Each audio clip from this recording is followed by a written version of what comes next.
Je connais le texte du Rav Kook, et je connais les mensonges qu'on Merkaz Arav raconte sur les textes du Rav Kook. Et ce qu'il en est, rappelez-vous ce que je vous ai dit. Ce qu'il en est. En tout cas, ce qu'il en est, c'est que moi, personnellement, j'ai rompu complètement avec tous ces gens-là. Et même ceux qui ont été mes élèves, si vous voulez le savoir.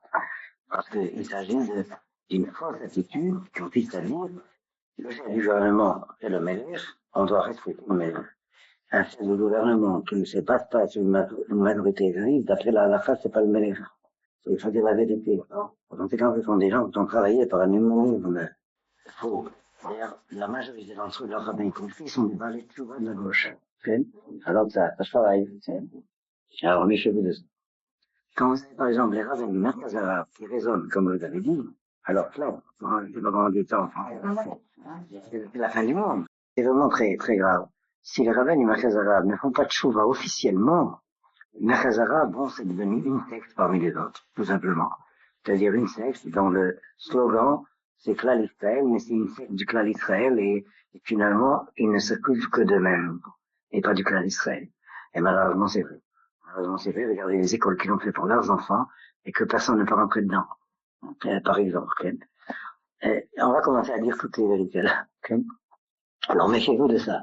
Ça, je vous garantis que c'est pas n'importe qui parle des œuvres du Rav Kook qui peut parler des œuvres. Vous demandez toujours où c'est écrit. Et d'ailleurs, je veux dire, comme Merkaz Arav, il y a une bagarre intérieure entre trois tendances. Alors, si déjà une bagarre intérieure entre trois tendances, des gens qui tous, enfin les grands, ont entendu enseigner le Rav Kook, le fils en tout cas, c'est grave.